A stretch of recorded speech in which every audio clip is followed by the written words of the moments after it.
things that most people you talk about, what can you do? Yes, you can sell it back. It's very important for companies. Right now, they pay huge amounts of power for peak power. The power rates change for commercial accounts. Yeah, don't I know that? And if they now can use some kind of waste heat and generate the power, use whatever they've got and take the excess and send it back down the grid, they can save a lot of money.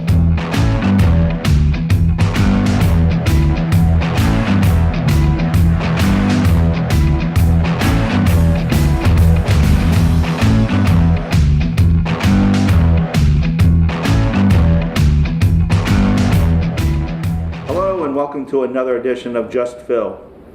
I'm Phil, and I'm still your host. With me today is a good friend of mine. He was on the show about 2 years ago. Am I right? About 2 years ago. Mm-hmm. Everybody say hello to Warren Miller. Hello. Good to be back. It's good to have you back. I was excited when you said you could come over while we were filming and let's talk about some things. Last time Warren was on the show, we talked about electric cars. Yeah. We talked about metal hydrides. We talked about metal hydrides, and we talked about conversion of using those metal hydrides to convert energy, heat from, let's say, the smokestack and the paper mill to energy. Mm-hmm. So I imagine the technology has increased a little bit, gotten a little bit better, more applications. Well, there's a big focus on like waste heat to energy.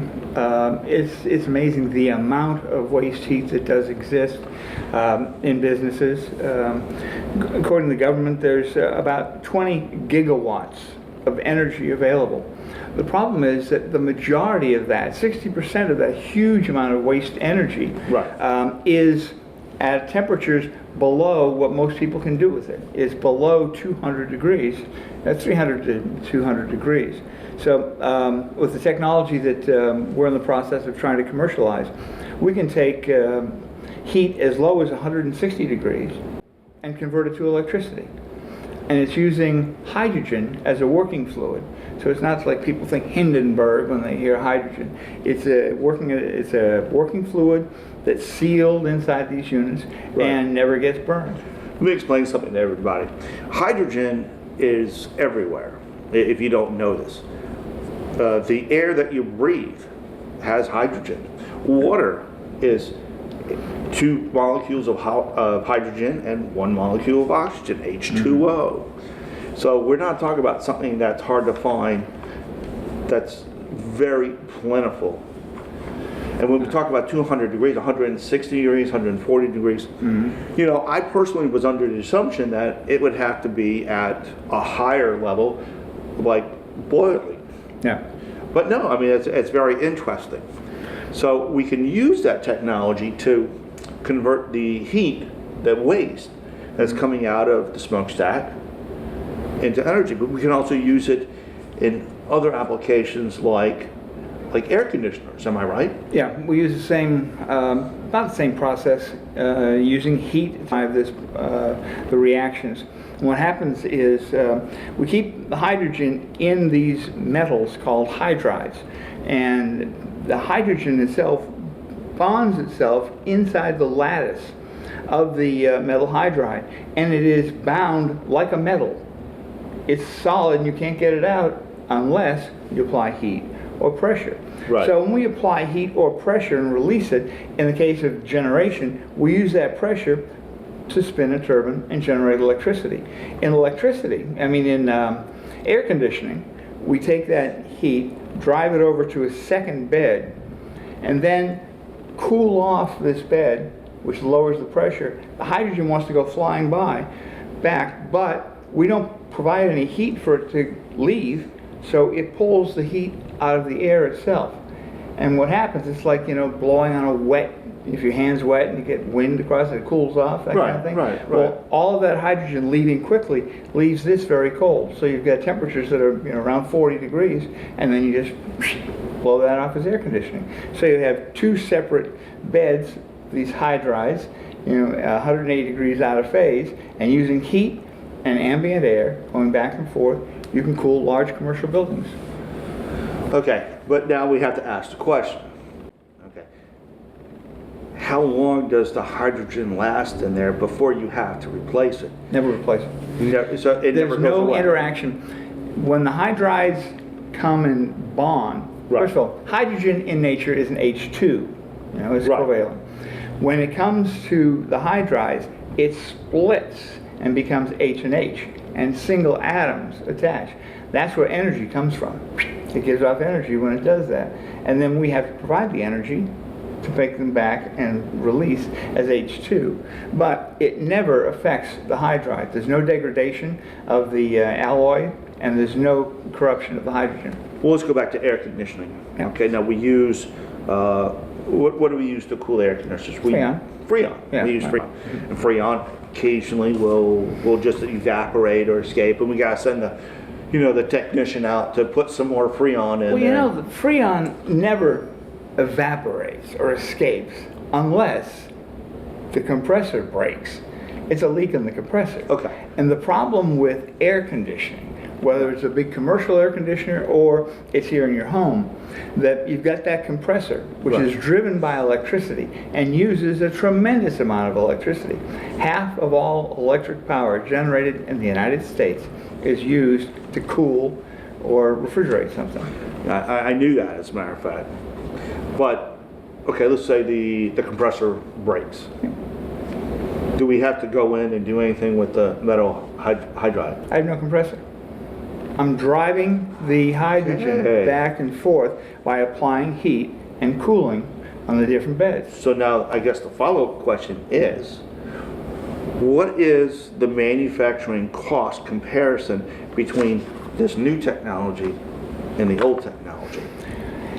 In the case of the air conditioning, Okay. it is going to go out at, let's say, at par. It's going to cost about the same amount to purchase at new, Okay. a hydride air conditioner versus the traditional air conditioner. Okay. But the total cost of ownership is going to be significantly less because you're talking about a life cycle in excess of 20 years.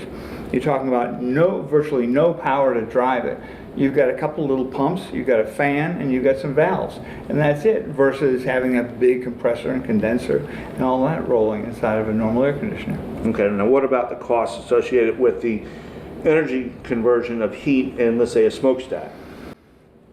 Right now, the most efficient product in the marketplace to take waste heat to electricity is what's called the organic Rankine cycle Okay. unit. An ORC unit, in comparison, we are half the cost Right, right. and twice the efficiency. So the time it'll take for them to recuperate their cost, For a business, less than half that. if you have a business and it's a bakery and you've got all that heat that you're doing nothing with once your buns are done, Right. you've got all that heat, right, it's a 3-year payback. So someone like the Cake Boss could use Yep. it. That's the big difference. Currently with the ORC units, we're looking at 5 to 8 year paybacks, and Right. corporations can't stay. Well, you're an accountant; they're just not going to put up with something on the books for that long, even if it makes sense, even if they'll save money. Now, let's actually take this to one more step. Okay. Everybody out there has some sort of telephone. Most of them have cell phones, right? Cell phones have batteries. Yep. If you don't, then maybe you have a cordless telephone. It has a battery. You have a car. It has a battery. Maybe you have an electric car. Probably not, but okay, we'll go with that. Everybody out there uses batteries, even if it's just in a remote control for a TV. And Lord, the batteries of my remotes always seem to die when I want to use it. Not with my daughters, but when I want to use it. Of course. Of course. I know that this technology also applies to batteries. Yeah, it does, but we're ignoring that. Okay.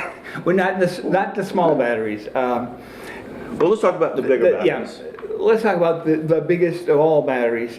California just at the end of the year made an announcement that they want 300 gigabytes of storage on the grid. Wait. Explain to the people how big 300 gigabytes of storage on the grid is. A gigabyte is a bigabyte.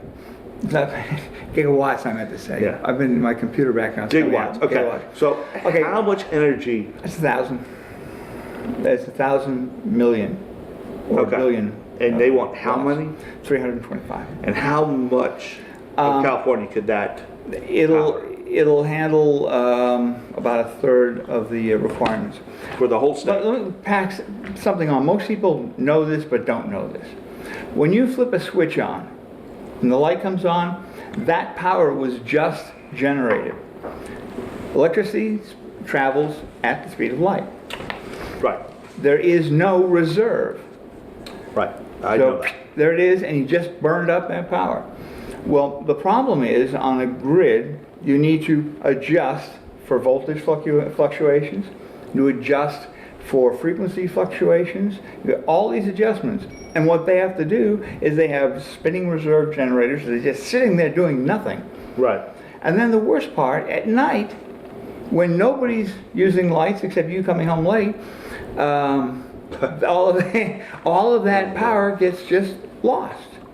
So if you take the power at night, Right. it's called peak shaving. You take, all the peaks, and you take any time that you've got excess power and save it to a battery. When you have a time that you have to up the voltage, you have to put a little bit more power on, because at a certain hour, everybody when running home and wants to watch the football game. All the lights come on. That is huge.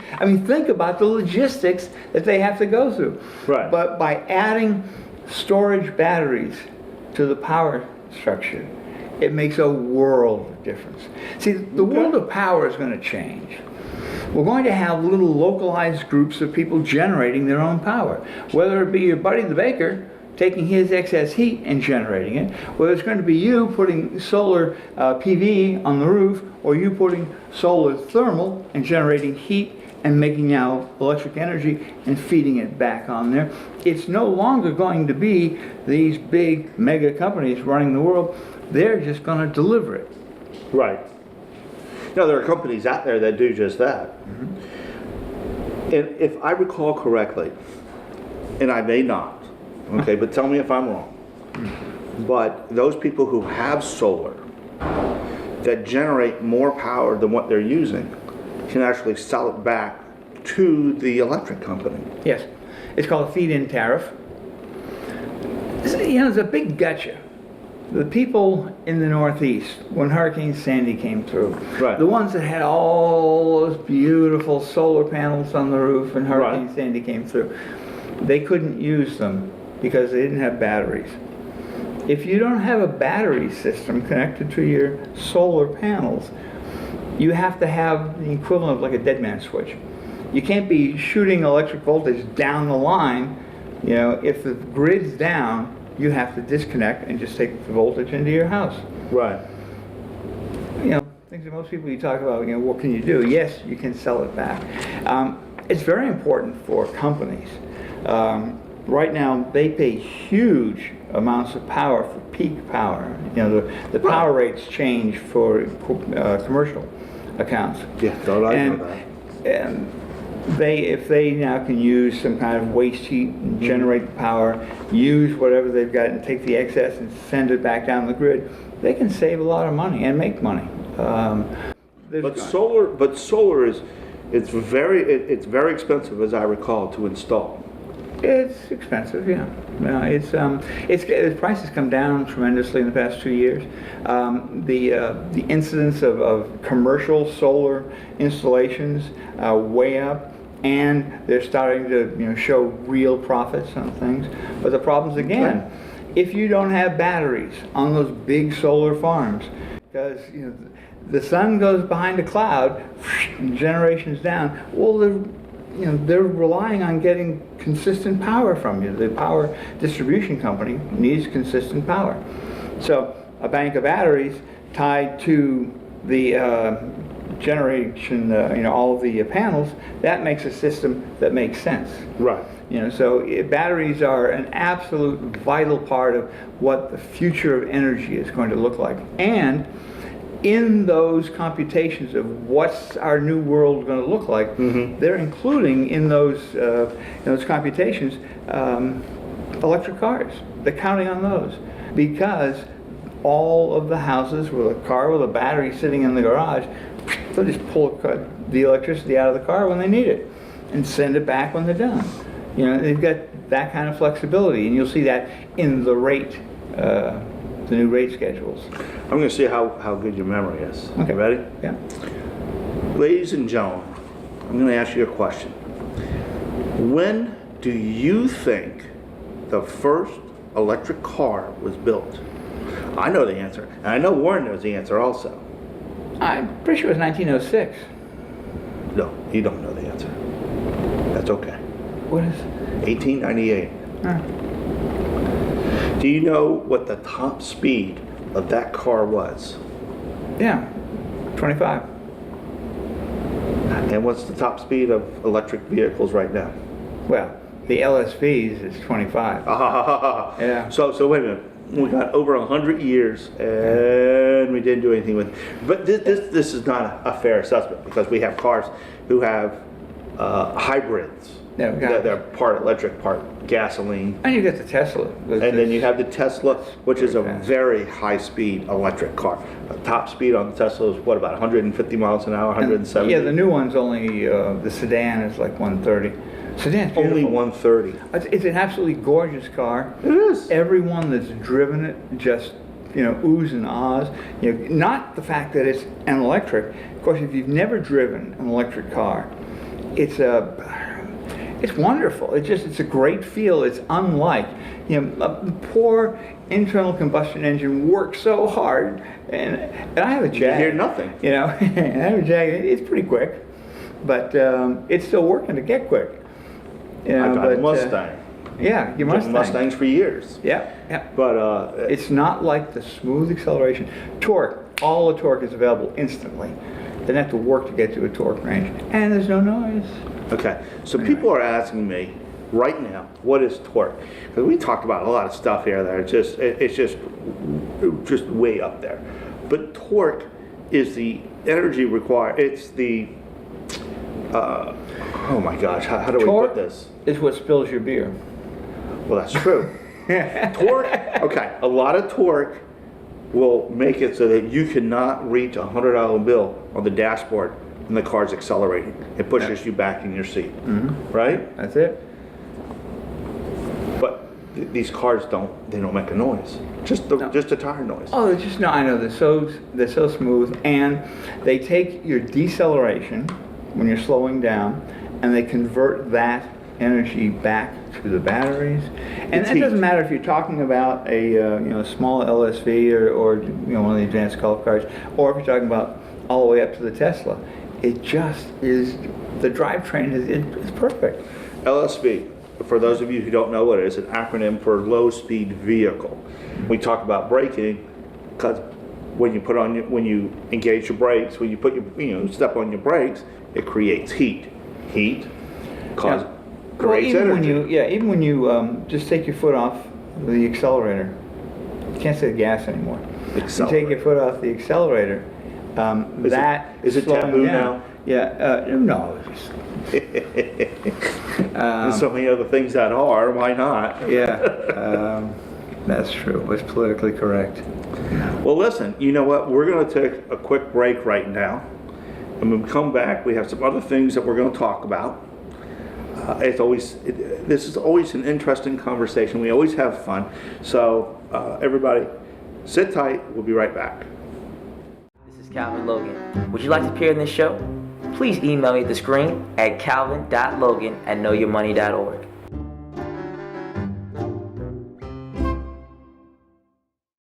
So we're back. Warren Miller is with me, and we're having a very interesting conversation. Not a typical accountant's conversation, I might add. No. And trust me when I tell you, I deal with a lot of you with your taxes and so forth. we talking about, average W-2s and such. We're talking about this technology that's in the billions of dollars of research and development. The numbers are astronomical. They'll blow your mind away. When you look at it, it's just a lot of numbers now.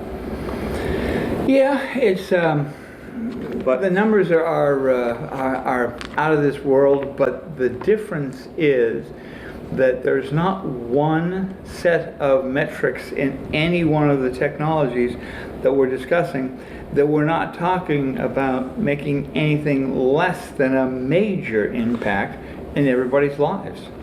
now you said the words out of this world, right? Yeah.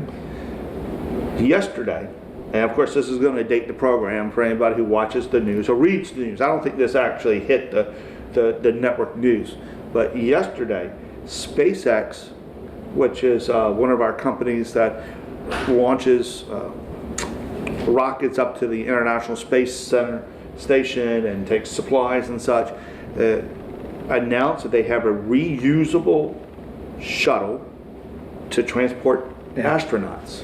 Yeah. So it's a great next step.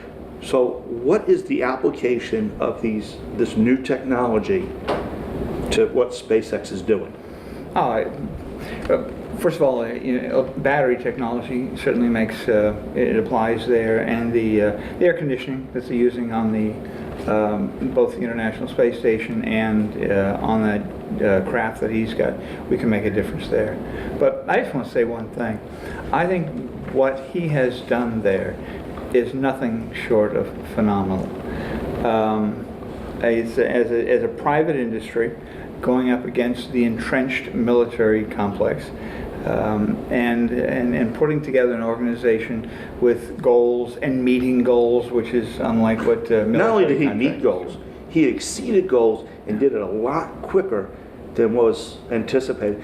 I agree with you 100%. I mean, this is just phenomenal stuff. And this is the same guy who developed the Tesla. Well, it's the same guy that did PayPal. He did PayPal. That's right. His PayPal money doing. Well, what else did he do? Well, he did a lot of things. He's got a solar company running in the Northeast also. Okay. Did you ever hear the story about how he got the booster rockets? No. He went to all of the suppliers, the American companies, trying to buy booster rockets from them and buying missiles, and none of them would sell to them. So he got on a plane and went to the Soviet Union. He bought some missiles there. Boy, was the government upset when he came back with a bunch of ballistic missiles from the Soviet Union. And every step of the way, he's got the entrenched military complex just getting in his way, trying to make this not work. And he's proven that he can do all of these things, and he does it for significantly less money, just by applying good management and good engineering. It's funny. I take a look at the different generations, and I'm not going to date myself, trust me, I don't want to do that. I know how old I am. But I grew up watching the space race. I grew up in that generation that, watched the Apollo missions, and, big advocate of the space program. I love to see us go back to the moon. I love to. SpaceX actually announced that they could actually put astronauts in orbit of Mars. Yep. A lot quicker than what NASA said. Yep. Okay. I don't want to get too far off topic here, okay? Because I know that we're just out of this world now. I think it may be off topic, but it's all technology, and it's just about keeping your eyes on the ball and delivering, and that's how technology really accelerates. Let's apply it to every day. Every week on the show, we talk about setting a goal for yourself and striving for it. And a lot of times we're talking about starting a new little company or doing a little something so you can pay your bills. It's the same mindset. If you say that you're going to succeed and you put your mind to it, you are going to succeed. It's just as simple as that. Elon Musk was at Stanford, and he went to his professor and he said, he was doing well in his classes. He says, I've got to withdraw I've got this company thing going on. He was describing PayPal to him. And the professor said, go, make it happen. Yeah, really. Yeah. You can come back to school later. Yeah. Okay, so let's actually come back. Let's come back down here. And I have an email that I got from Warren a few days ago. And I said, Warren, what do you want to talk about? I mean, really, this is not an accounting issue. These are not tax issues. These are not bookkeeping issues. These are just things. And these are good things to talk about periodically so that we all get a little exposure to it. So I'm just going to read this. Number 1 on your list, the sorry state of politics. Oh, I have been a member of the Libertarian Party since the 1970s. I firmly, most people don't understand why the Libertarian Party exists. If you ever get a chance, go to the Libertarian website. They have a 9-question test that you take, and you find out where you live, where you believe. And it's not left, right, and Libertarians are off in space. But I think it's about personal empowerment. And I don't think in the wildest imagination that the framers of this country thought that you would have these professionals in I almost said Hollywood, in Washington. It was meant that the House of Representatives would be the local shop owner, and he would take a year or two off and go to Washington and give back to the country by helping run the country, and that the senators would be, because they had the longer terms, they would be the landowners and the people of more wealth, and they would again go and serve maybe 1, maybe 2 terms and give back. But this class of people that that plan a life about being a politician, it just is wrong. And look what we get. We don't get good government.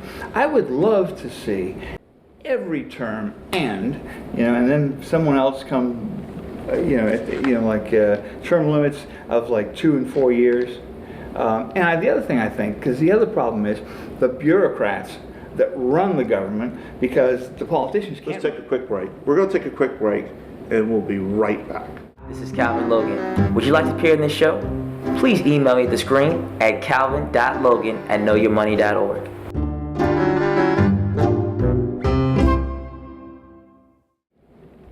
Hey, listen, we're back, but we ran out of time. Tune in next week for part 2 of this episode, to be continued. Thank you. Have a great week. We'll see you then. This program is produced in conjunction with Just Phil Educational Television Foundation. For more information on this episode, events, and seminars, or to make a donation, please visit us at www.jpetf.org or call 843-224-6875.